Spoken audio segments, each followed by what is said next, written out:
You make him defend the fact that he hasn't changed the fact that we have the highest student debt in the nation, that we have a crushing property tax, and that his coziness with Eversource has prevented us from passing things like expanded net metering, which could have an effect on the climate. That's how you beat Chris and me. So when we organized the campaign, Amy and I, and we have some staff here, and people we consulted with, we did it around 4 pillars. 4 basic foundational pieces. That's education, climate action, healthcare, and income inequality. Those are the 4 pillars of our campaign. And so I'm going to talk about them. But first, let me tell you a little bit about Amy and me, because who we are informs how we approach these issues. So Amy and I have lived in New Hampshire for more than 37 years. We raised our 3 children here, Josh, Molly, and Rebecca. They're pursuing careers in teaching and social work and corporate finance. They're happy, healthy, successful, and they're all away, which is good and bad. We want them to be independent, of course, but it's an example of the problem we have. We're the fastest growing state in America, and our children move away, or we have difficulty attracting young people. And it's a problem that we have to tackle. We have to do things like commuter rail. We have to make college affordable. Yay on the commuter rail? Okay. College affordable, trade school affordable. We have to figure out ways to make daycare available. And those are the kinds of things that will keep and attract younger people to our state. So Amy and I met in law school. We were both students in a poverty law clinic in DC.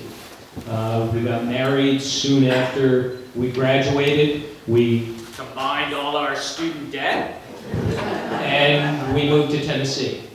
And in Tennessee, Amy became a legal aid lawyer. I doubled as law school faculty and as a public defender. And that's where I first started defending death penalty cases. I wound up defending death penalty cases throughout the South. And when I was 30, I was standing before the U.S. Supreme Court arguing that a sentence out of Mississippi was illegal. And we won. And so when you think of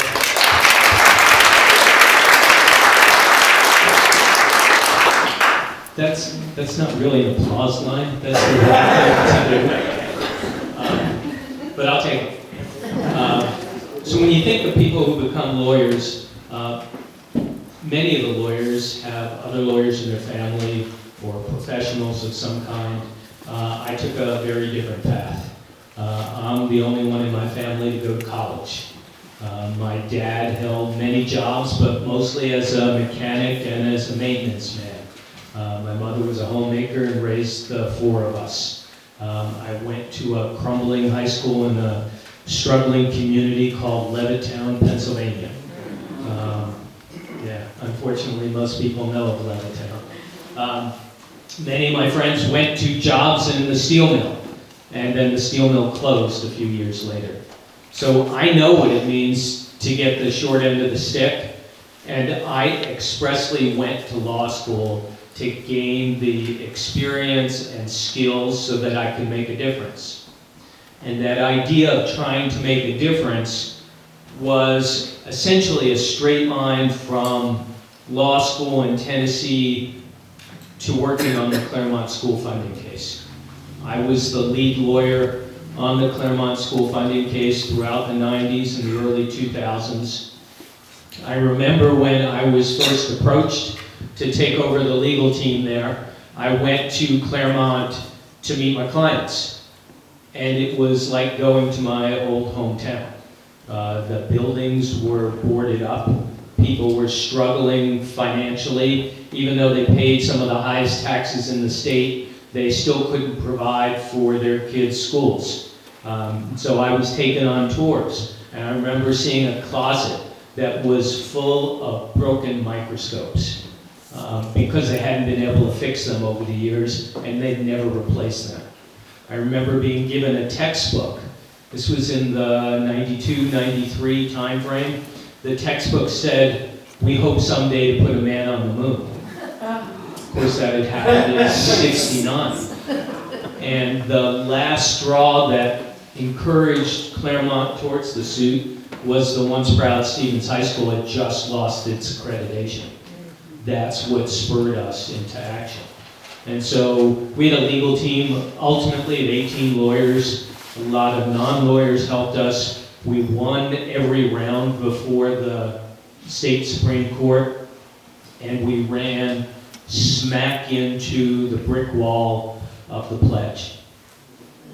You all know what the pledge is. It's a political promise to value our unfair, inadequate, antiquated tax system over everything else. And I'm telling you, I won't take the pledge.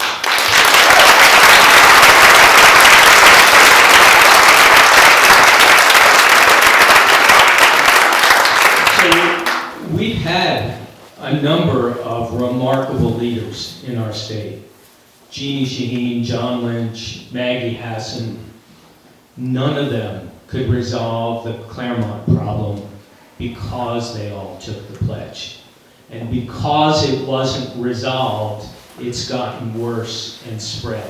What used to be the couple of Claremonts is now Claremont and Berlin and Rochester and Manchester and Winchester and Greenfield, all across the state. 77% of the kids in our state now live in communities that are unsuccessful when it comes to the property tax. More than 3/4. It serves the interest of the wealthiest in the state. 23% do pretty well under this system. But let me give you a quick example of how it works. So if you live in property wealthy Moulton Borough on the lake, your school tax is $4. If you have a $200,000 house in Moulton Borough, you pay $800 a year for your school taxes. If you live in Claremont, your school tax is $25, which means your tax is $5,000 a year on that same $200,000 house. And for that $5,000, you raise just about half as much as the Moulton Borough $4. Yet the kids who come out of both of these systems have to compete with one another for college and jobs and training. That's the system we're in. That's the system that, if I'm elected governor, is going to be my highest priority, dealing with school funding.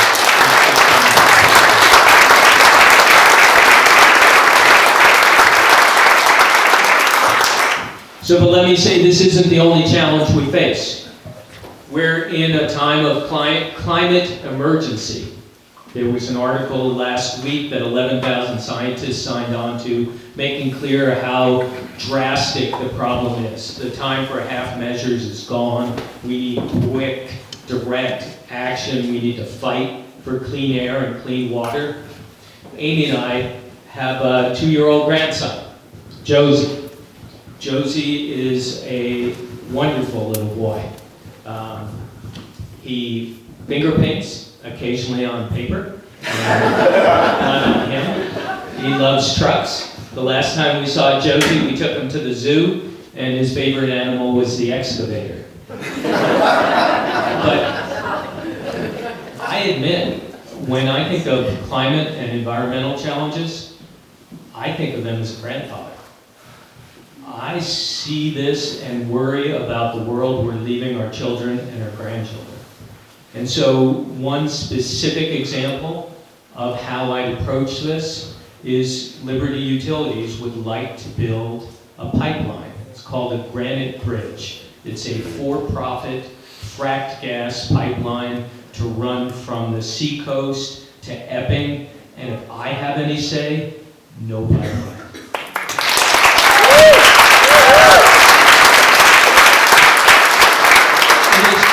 It's not just because I'm stubborn and obstinate, although I am. Here he is. You're not helping. It's because it makes no sense. So if we have 8 to 10 years to bend the curve on carbon pollution, why would you build a pipeline that's going to have ratepayers paying for it for 20 or 30 years? It doesn't make economic sense. If you complain about the industrial pollution of our water here in New Hampshire, and you have every right to complain about it, how hypocritical is it to support fracking that destroys the water in the communities where the fracking occurs? So for both reasons, I oppose Granite Bridge, and it won't happen on my watch.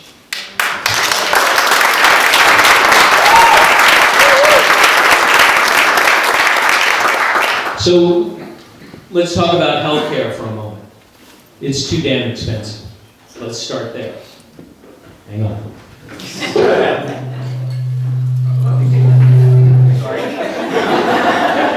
Didn't know I was going to do that.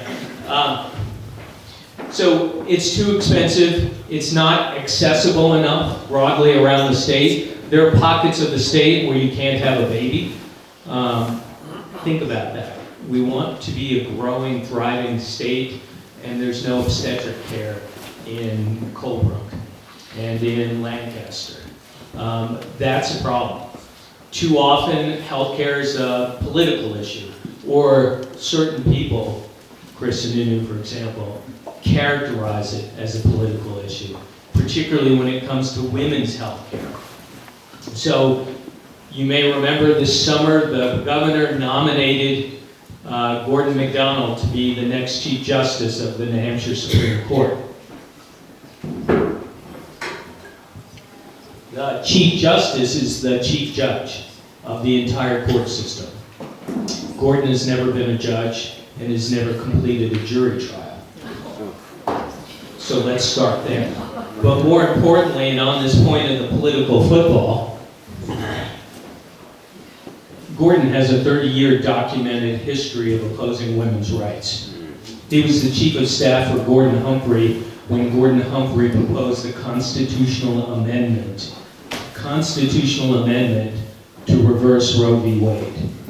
And he's continued to support Republican hard-right political leaders who oppose women's reproductive rights. And I was so happy to join with your executive counselor, Deborah Pignatelli, and Mike Cryans, and let's hear it for them. That's great.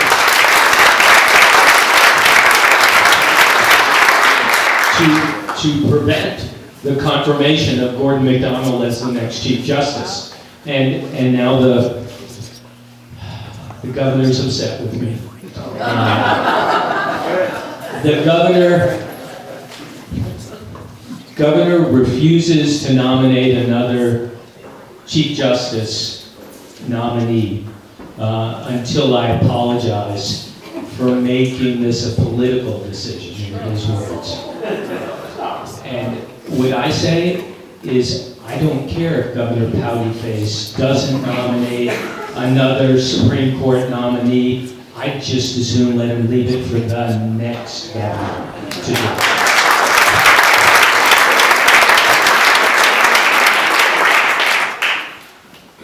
So let me touch on income inequality, which I consider to be the greatest threat to democracy.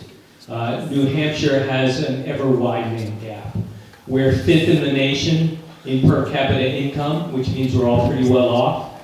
But shamefully, we're one of 10 states in which the number of children in concentrated childhood poverty has increased in the last couple of years. We're in a time when there's full employment, but wages are stagnant. Of course, the cost of health care and shelter are anything but stagnant, which means your take-home pay goes less and less far. These are things that we need to address. There are some available tools that a governor can encourage the legislature. I know there are legislators here, and I would support them in these efforts. We can do minimum wage and prevailing wage. We can make college and trade school more affordable, and we can pay women equal pay for equal work.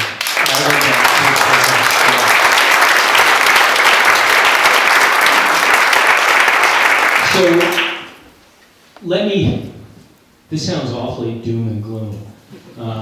I've been focused on the challenges because I think it's a leader's responsibility to focus on the things that he or she can make better. And so that's why I talk about these challenges, but actually I'm very optimistic. I think if we pull together, we can change these things. I think we can save our schools, we can protect the environment, we can make healthcare more affordable, and we can address income inequality. I think we can build a state that works for all of us, and we can do it together. It's going to take a lot of hard work. We've got to organize, we've got to raise money, I'm afraid. We've got to share emails, we've got to be in touch with each other. We've got to talk about issues and not assassinate characters. But when we do that, I think in the end, we beat Chris Sununu, and we bring back good senators like yours, Jean Deach. Where'd she go? Oh, I think she had to go to she went to the BIA conference, which I chose not to go to. But that's okay. I need someone to tell me what's happening there. And we need to re-elect your good representatives like Dick Ames, who I see sitting here. So let's open this up, if I can, for a few minutes of Q&A, and then I think Karen will close us off. So what questions can I answer for you? David's got his hand up first. We're one of the only one of 6 New England states that has no estate tax. And I'm wondering, because that's part of the income inequality equation, I'm wondering whether or not you would support an estate tax in New Hampshire. So the question is, would I support an estate tax in New Hampshire? I think the role of the governor is to be collaborator-in-chief. I think we need a reliable revenue system on which we can fund schools, roads, bridges, a viable working mental health system, and that needs to be one of the considerations. So if the legislature, obviously it depends on the detail, will bring that kind of proposal to me, it's something I absolutely would consider. I think the benefit of taking the pledge is that everything's on the table. A benefit of not taking the pledge is everything's on the table. Well, you guys are paying attention, that's good. So everything's on the table, which leaves me as governor the ability to negotiate with the legislature to get the most progressive, reliable package together. And here's a hint, it's not based on sin taxes and gambling. Yes. You said that your interest in the environment came from being a grandfather. And I would say that the issue that concerns me a lot comes from being a grandmother too, is seeing national pictures of children in cages. And we only moved here about 18 months ago, but then I started to explore what was going on in this state. It's not quite the same as being at the border, but there are definitely some real disaster problems going on here. I wondered what you thought you could do about the immigration situation and how refugees and particularly seekers of asylum are treated in our state. So the question is, what can a governor do in New Hampshire to address some of the atrocities that are happening in the context of asylum? And for the most part, it's a federal issue that the governor can't impact, except New Hampshire has a contract with a foster care agency called Bethany Christian. Yes. Right, so let me say it. So Bethany Christian is a $100,000, $200,000 a year contract to help find foster care parents and help them through the process. They are so anti-gay and so religious that I don't think they have a role in performing a state function. So 4-1, I voted against them when the contract came up last term. I was the only one who voted against them. Now, turns out that Bethany Christian, and here's why it's relevant, has a direct role in taking the children from the cages on the border and distributing them nationally so that they can't easily be found and returned to their rightful place with their parents. Bethany Christian is coming up for a new amendment, a new extension of their contract. And I think this time I'm going to have 2 other votes with me and will prevent Bethany Christian.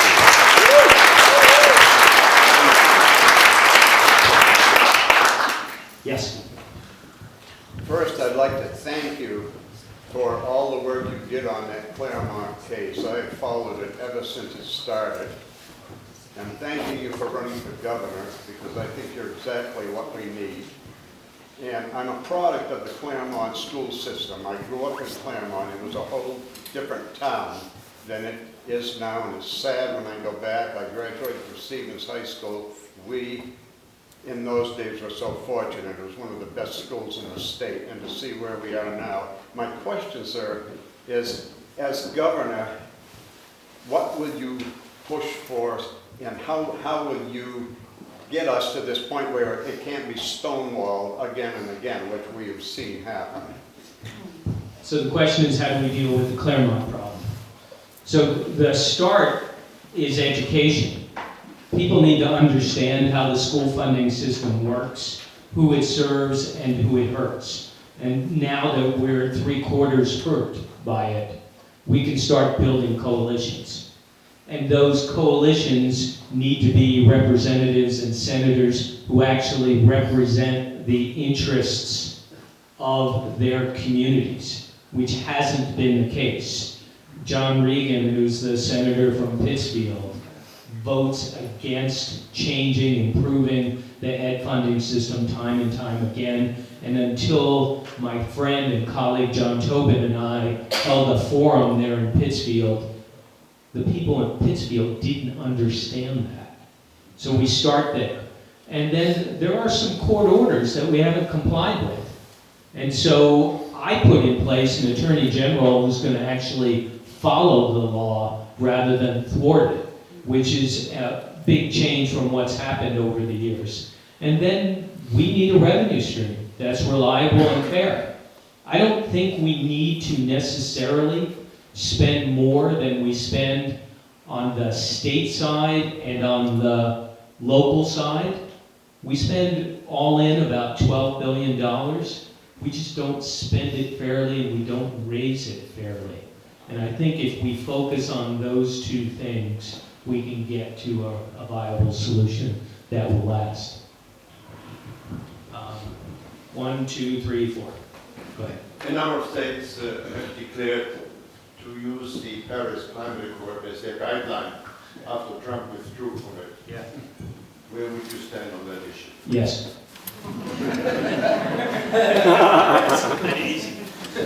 As you know very well, the Mike has been a key element of major politics for I don't know how many years, long time. And the pro-pledge people have distilled it all down to, you're not going to have to pay broad-based taxes.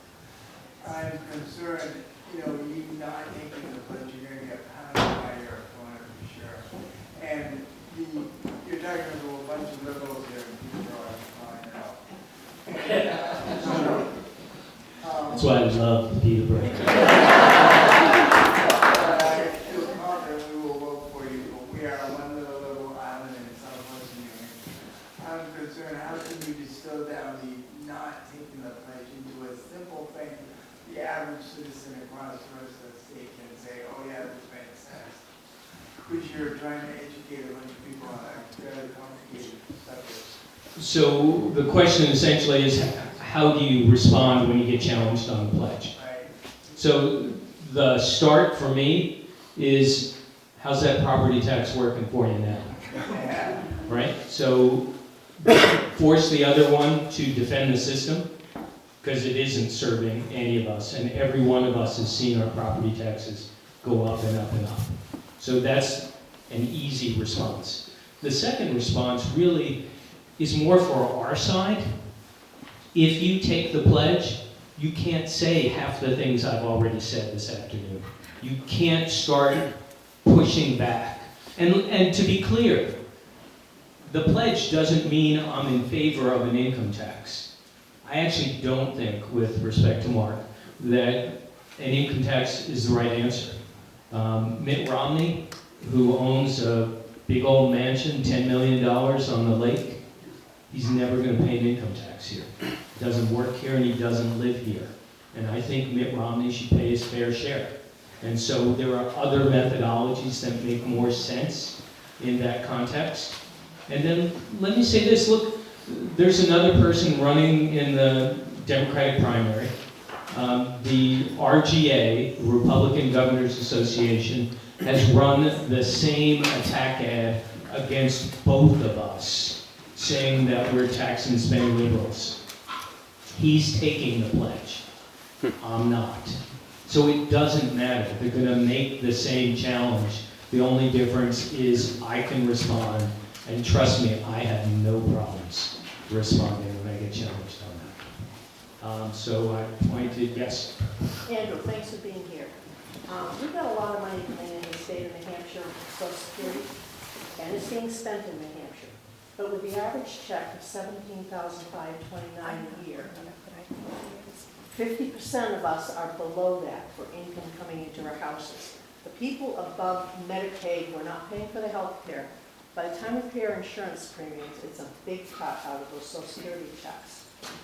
It's tied into the housing situation that's not affordable. There's not enough housing. Owners of housing are really jacking up the rents to get as much as they can. I've already been told that by people in government.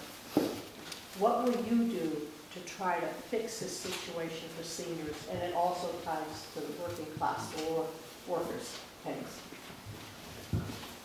So let me paraphrase what you just asked. The question is, how do you deal with affordable housing and its absence in New Hampshire? I don't want to sound like a one-note person, but the way we rely so heavily on the local property tax to finance everything actually makes it much harder for us to build affordable housing. So there are communities in the state where they're actively preventing the development of affordable housing because they can't afford to have more kids come into their school system. So we talked earlier about this being the most quickly graying state in America. Think about that dynamic. Think about how we can build a thriving state when we're afraid to have children move into our communities. That's not a good model. And so if we can start by evening out the property tax system, and so we're not so heavily reliant, and so it's not so topsy-turvy from one community to the next, we can start to work on affordable housing. We can also focus some monies on the program. I know Ivy Van is here somewhere. There she is in the corner. Expert on higher density housing and how that saves us the cost of the spread out McMansion model that we have. So I talk to people like Ivy. In the back, yes.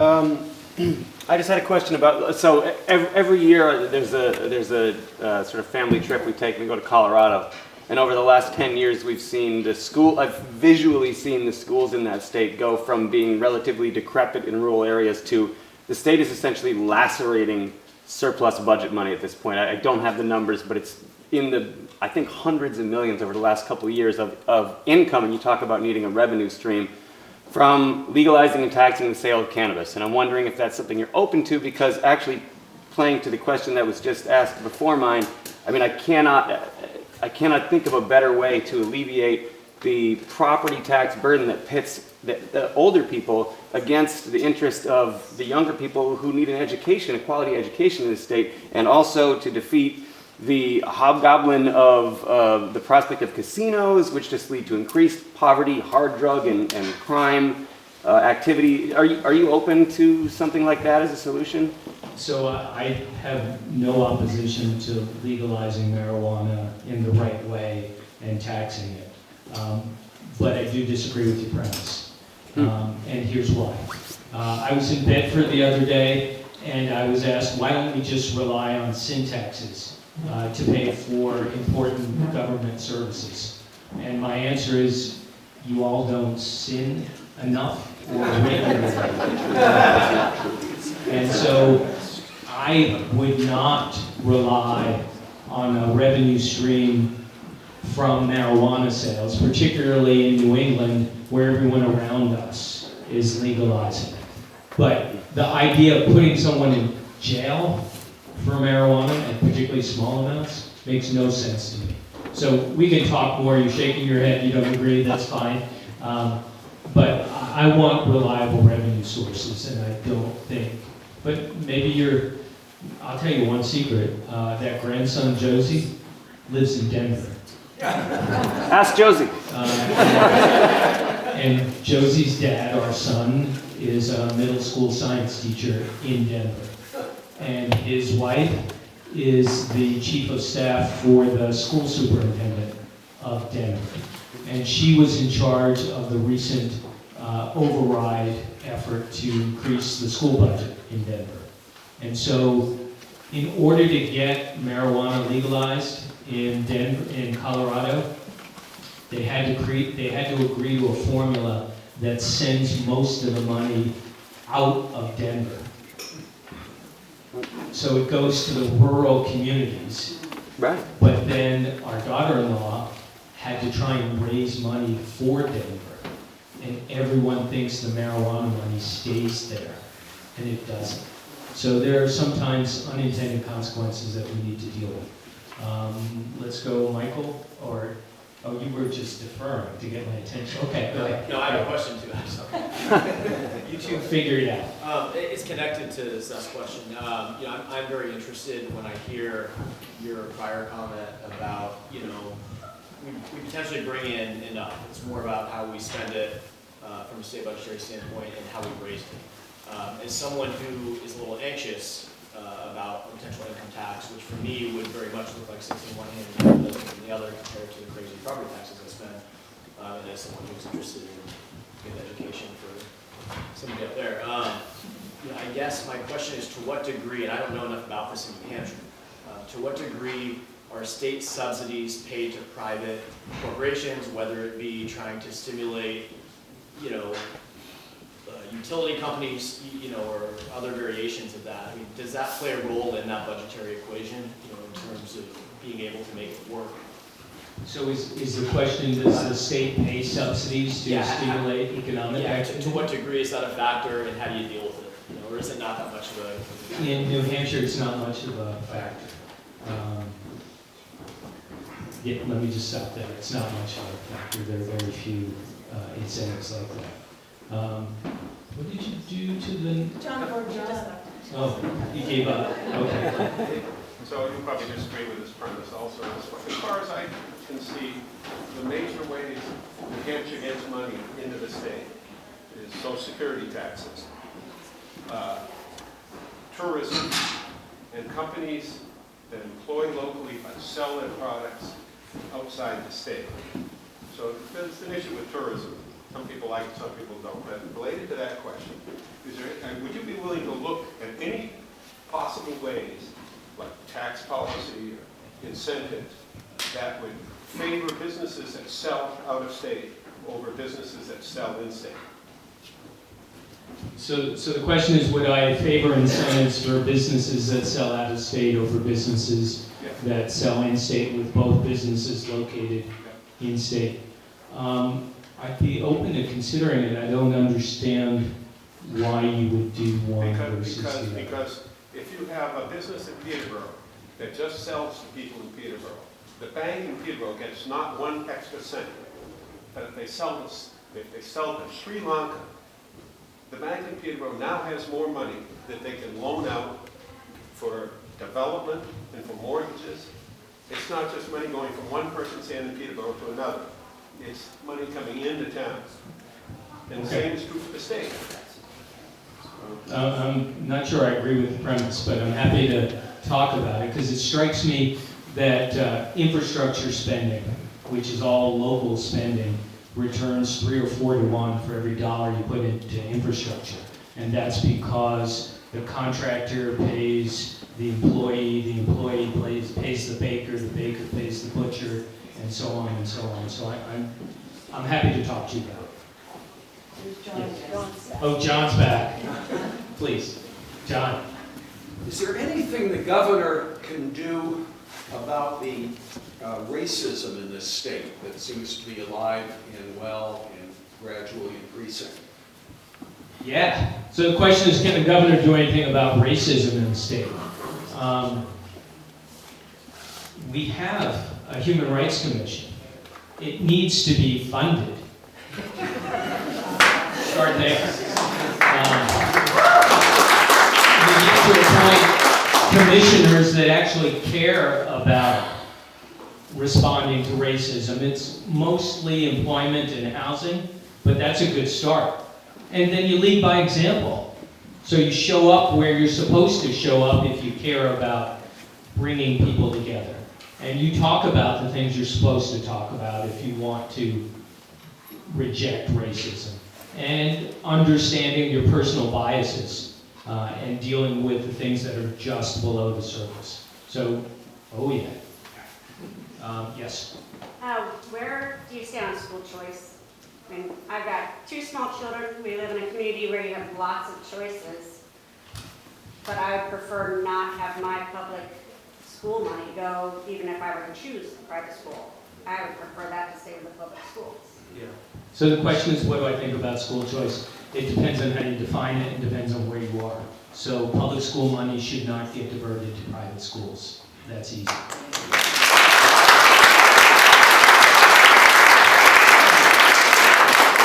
Public money shouldn't support religious education. That's easy as well.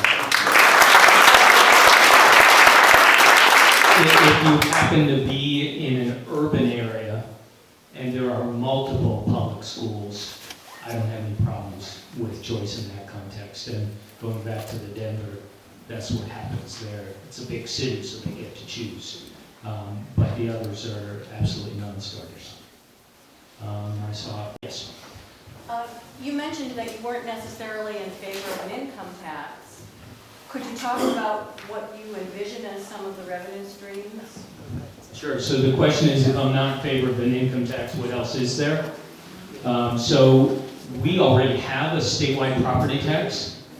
It's kind of a fraud because it's set so low that it doesn't generate funds for any community outside of the community where it's levied.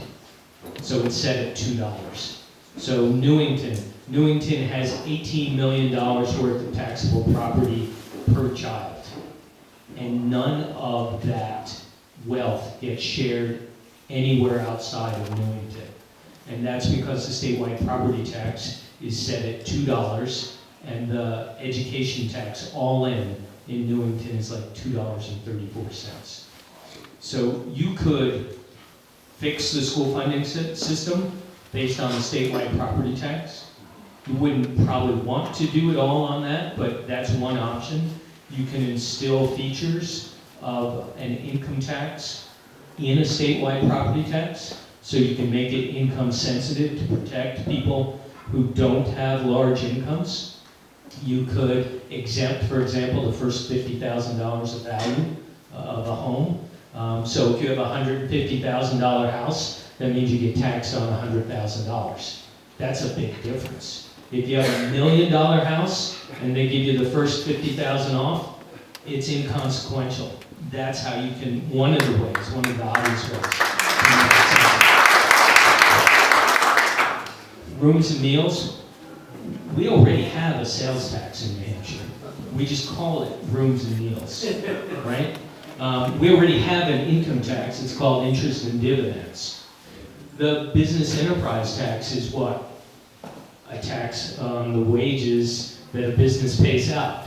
So in some ways, it's an income tax and it gets paid whether or not the business is profitable. You happen to be sitting right behind the proponent of a capital gains tax, which is another way of getting at an income base tax. So there are options, and we should keep all of them on the table. But this is kind of a geeky thing. I think a lot about taxes. And I talk to people like Dick Ames about taxes. Because we need to get this right.